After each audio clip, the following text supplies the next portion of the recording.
Hi there, and in this video I'll show you how you're going to be able to write cleaner and more efficient code using Godot signals. And I'm actually going to be showing you all this with a practical example in a real game that I have actually created.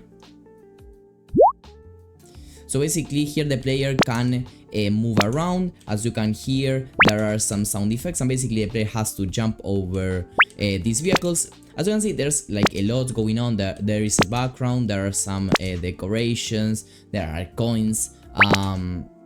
So well, indeed, it is like, let's say, a bigger project. It is not something like super small, neither super big. But well, this project uses signals in a lot of places, and basically these allow me to actually write cleaner and more efficient code. So let's start with the basis of it. If you select mostly any kind of node and you go to the node and then signals tab, you will actually find all these signals, okay? Basically, when you put the mouse in any of these signals, you get a brief description of what that signal actually does. So for example, in the main menu I have my play button and I have connected the pressed button. Well, basically, for example, here I play the UI audio, that is basically this one. Okay, that sound is the UI audio. And then basically, well, I disable it so that I am not able to press it once again. I play that animation that basically like moves it up or down, I don't remember. And finally I just change the scene to the main one. So that's the easiest case for a signal, and that is a built-in signal that we connect directly in the inspector. Of course, these signals can still be connected through code. So for example, what I'm going to be doing is that I will disconnect this one. In order for you to connect this one, I will just leave an empty line, and I will call my play button that I already have access to it over here. Then you put dot, then the name of the signal that you can check it over here, pressed. So pressed dot connect, and here we need the callable, that is basically the name of the function right there. And now you will see that the result that we get is the exact same one. Okay, but well, at least for built-in signals, probably the most usual way, the easiest one, is to just go to the inspector and connect it manually, because it is a little bit easier. You don't need any kind of code. And also you have to note is the function name, how they are called. So they are prefixed with an underscore and then on, okay? And then the node name, in this case play button, followed by the signal name, in this case pressed. Or well, for example, we have another example over here with the fade scene. This is basically first fade finished. As you can see, this is a signal that I have declared in a script. This is something that I will mention in a second, but I wanted to show you how the function name is correct. We have on, then fade, that is the actual name of the node or the class that handles this, that has that signal, sorry. And then first fade finished is the actual signal name, as you can see. Of course, you can name your receiver method however you want, but well, this is the suggested way by the Godot documentation and the one that most Godot developers actually follow. Now, this is for the basis that you really have to understand if you want to understand the following. As I mentioned, you also have custom signals, signals that you can declare your own. For example, in this project I have in the main scene progress made, and I also have in the fade script first fade finished.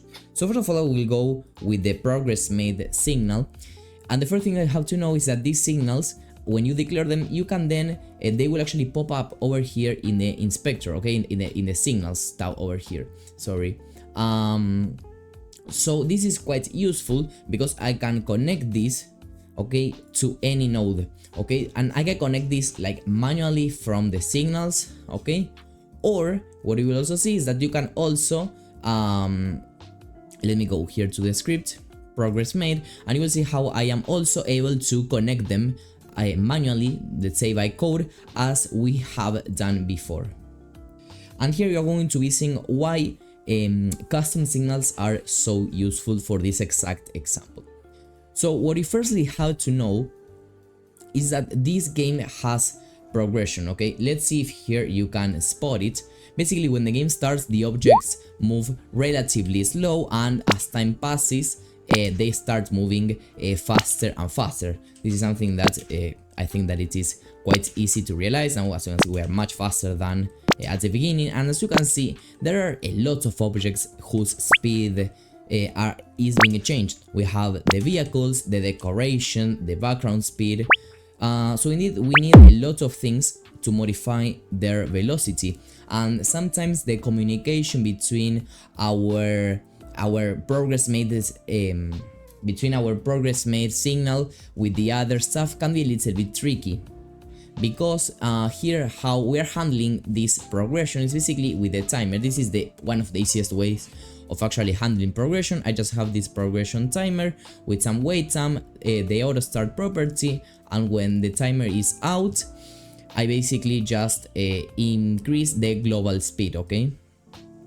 And basically over time we are going to be increasing this global speed, and as you can see at the end we are emitting this signal. We basically type the signal name .emit, and this will emit the signal. Now indeed here we are emitting the signal, but it doesn't have any kind of listener, subscriber, receiver, however you want to call it. And this is where signals actually play a vital role.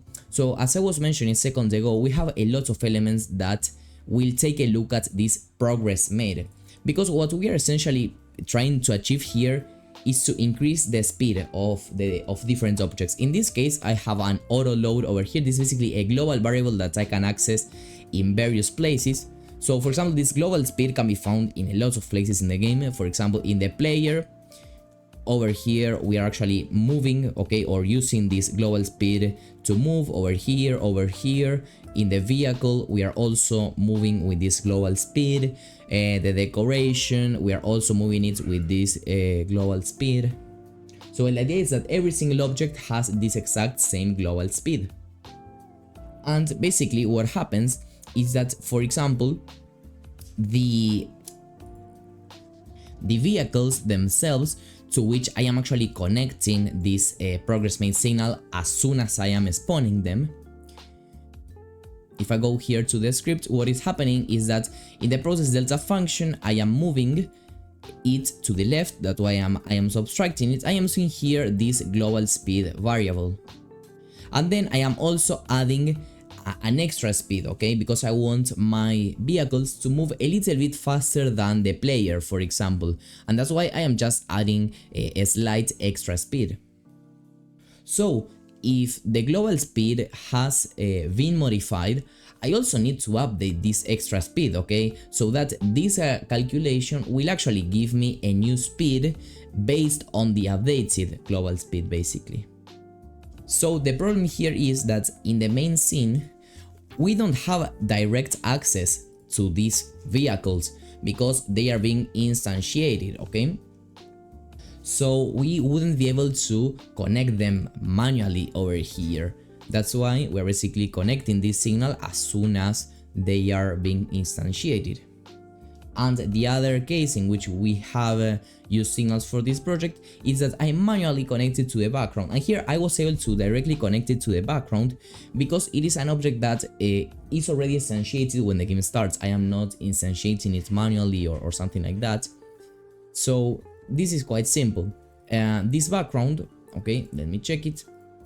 It's basically a parallax 2D, and parallax 2Ds have an auto scroll property. This is basically the speed, okay, that you see scrolling.